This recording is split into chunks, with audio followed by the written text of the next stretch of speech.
Ladies and gentlemen, boys and girls, children of all ages, welcome to the Robert Sports Show. I'm your host, Robert. All right, today, two big races at Homestead, Miami, Florida. We got the truck preview up last night. Now is next as the NASCAR Xfinity Series Contender Boats 300 is your second race of the day. This is the 30th Xfinity race at Homestead. 300 miles, 167 laps, 3 stages, 45, 45, and 110. Fuel window 59 to 63, 5 sets of tires. So logic tells you into stage 1, into stage 2, split the third stage in 2, save a set of tires for that last little run. Hopefully if we get that caution with 10, 12 to go. 2 races left for 4 drivers to run for a championship. Nobody locked in last week at Vegas because Riley Herbst won. He's not in playoffs. Whew, this is going to be fun. And next week at Martinsville, complete craziness, which is going to be great. All right, so last year this race, stage 1, Noah Gragson, Landon Castle, Ty Gibbs, Trevor Bayne, AJ Allmendinger. Stage 2, Noah Gragson, AJ Allmendinger, Austin Hill, Trevor Bayne, Sam Mayer. Then top 10 of the race was Noah Gragson, Ty Gibbs, AJ Allmendinger, Daniel Hemrick, Sam Mayer, Trevor Bayne, Chandler Smith, Riley Herbst, Austin Hill, and Justin Allgaier. At Homestead, Sam Mayer's 1 race, 5.0 average finish. Brandon Jones 4 races, 6.8. Chandler Smith 1 race, 7th place. Austin Hill 1 race, 9th place. Riley Herbst 4 races, 9.5 average finish, and Josh Berry 10.5. Homestead is very unique. Yes, it is a 1.5 mile intermediate track, but it's also a very high tire wear intermediate track that sits there and bakes in that South Florida sun. So the 2 different categories I'm going to talk about is going to be intermediates, the races we have this year, and like the Kansas, Darlingtons, and those kind of races. And then the high tire wear tracks, which is Homestead last year, Darlington, and Auto Club. So the intermediates, John Hunter, 3.25, 2 wins. Austin Hill, 4.25, a win. Justin Allgaier, 7.0, and a win. Cole Custer, 9.6. Literally, that is the big 4 in Xfinity this year, which I love because those are my 4 picks, and I'm right more than I'm wrong. Matter of fact, because I just typically just go with those 4 now in Xfinity, I'm 18 and 12 this year in picks. So, hey, why not? If it works, it works. But you know, Sam Mayer's good here too, though. Josh Berry, 10.25. Sheldon Creed, 14.1. Chandler Smith, 14.5. Brandon Jones, 15.1. Riley Herbst, 16.1, Daniel Hemrick, 16.6, and then Sam Mayer, 18.0. Well, I was talking about Sam Mayer, he's good at the high tire wear tracks. So like the Homesteads last year, California last year, this year, and then Darlington last year, this year, 5 races. Chandler Smith, 5.5. Justin Allgaier, 6.4 to win. Sam Mayer, 7.4.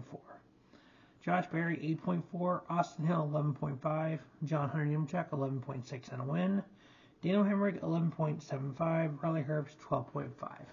Why that becomes important, if you're trying to go 45 laps on the fuel window at stage 1, stage 2, you're going to want your tires to be as good as possible to the end.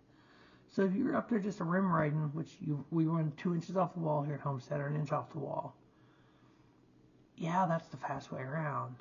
But the faster you go, the more you're wearing those tires out. So if you maybe start there and then come down the lane a little bit, and I think that's going to help with tire wear. But it's going to be interesting because someone's going to go out there and just blistering pace, and they're going to burn the tires up and have nothing for the end of the run. All right, 2 races, 4 drivers, 4 championship. John Hunter, plus 47. Again, no one locked in at Vegas. So we got Vegas and Martinsville to get to the 4. Justin Allgaier, plus 21. Austin Hill, plus 19. Cole Custer, plus 15. Chandler Smith, minus 15. 2 races, that's doable. Sam Mayer, minus 16. Sammy Smith, minus 35. Sheldon Creed, minus 41. Those are must wins. They either got to win here or next week. Now, we have some news this week. Unofficially, Chandler Smith, the 3-year contract with Colic Racing per Matt Weaver, I think it was. The last 2 years have been bought out by Joe Gibbs Racing. He'll be in Joe Gibbs' car. We know Sheldon Creed said he was leaving RCR. RCR said he was leaving. Rumor has it he'll end up at Joe Gibbs. So we'll see what happens with those when they're officially announced. But there's nobody announced for the Kaulig Racing Xfinity. That's the thing. I think these have been in talks, and that's why Chris Rice and everybody hasn't announced anything for Kaulig, because they want to do everything at once, and there's so many moving pieces.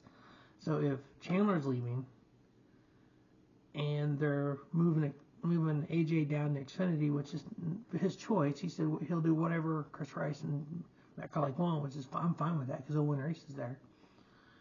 You have 3 Xfinity rides you got to do something with, and you have a Cup ride. So AJ goes in Xfinity ride. I'm guessing Derek Kraus maybe gets the Xfinity ride. Then we have the All-Star car. Noah Gragson gets the Cup ride. But again, there's so many moving pieces that you can't announce one without the others yet. So I can't wait for the announcement. Now, seen some stuff online on the old X post about the Winston Cup points, and then the Busch Grand National points. If we still have the Busch Grand National, people, the past is the past. But I understand there are people who don't like playoffs. I personally like playoffs. I personally love stage racing. So instead of make-believe points, what if back in the day points, let's use modern-day points. So right now we have stage racing. That's not going away. Its strategy is dependent on stage racing right now. So points are dependent on stage racing. Let's look at the current point standings minus playoffs, minus the elimination stuff.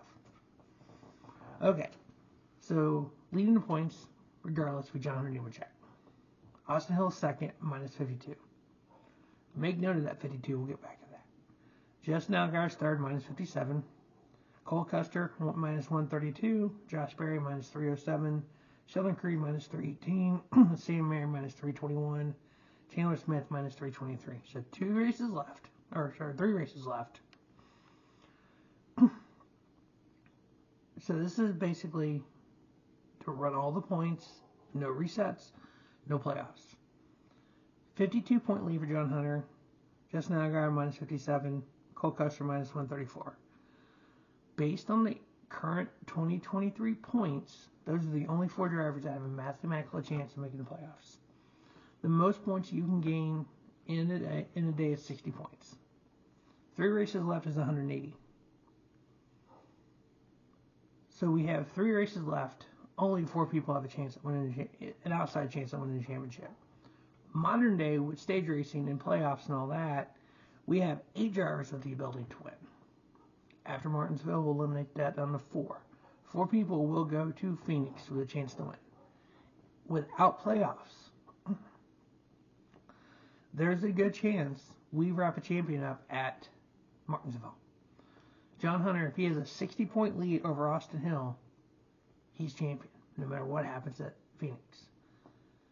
So, as a legacy fan, I guess we're starting to call him on XM NASCAR Satellite Radio from the 80s, I don't like that. I like having 4 drivers going to the last race of the year with a shot at the championship. I don't like wrapping it up early, and I know some people, well, that's just the way it should be. No, it's not the way it was. Here's the thing. As a fan, I'm watching the races regardless. We do have, unfortunately, fair weather fans. We do have casual fans. If they watch because of the championship, we wrap it up at Martinsville, John Hunter's your champion, Phoenix happens. There's a good portion of the fan base that's not watching Phoenix now. We saw that in IndyCar. IndyCar does just 3 points, no playoffs. They lost half the viewers for that last race because the championship was already. These TV deals aren't going to go with that. CW's not going to want that in 2025. That's why they paid the money they paid for the TV contract. That's why Cup's going to get what they're going to get. Because of the playoffs, because of the elimination, because of the intensity. So, I think playoff stage racing is the way to go. I'd rather have 4 guys go for a championship at Phoenix versus the champion already wrapped up and nothing on the line. But that is the Contender Boats 300. Whew, it's going to be fun. Then Martinsville's going to be more fun. 8 drivers going for 4 spots. We're going for a championship. Stay tuned. Robert Sports Show previews everything in Martinsville and in the Cup preview. As always, thanks for watching Robert Sports Show. Don't just have a great day. Have a spiffy day. Robert Sports Show, your YouTube leader, sports channel content.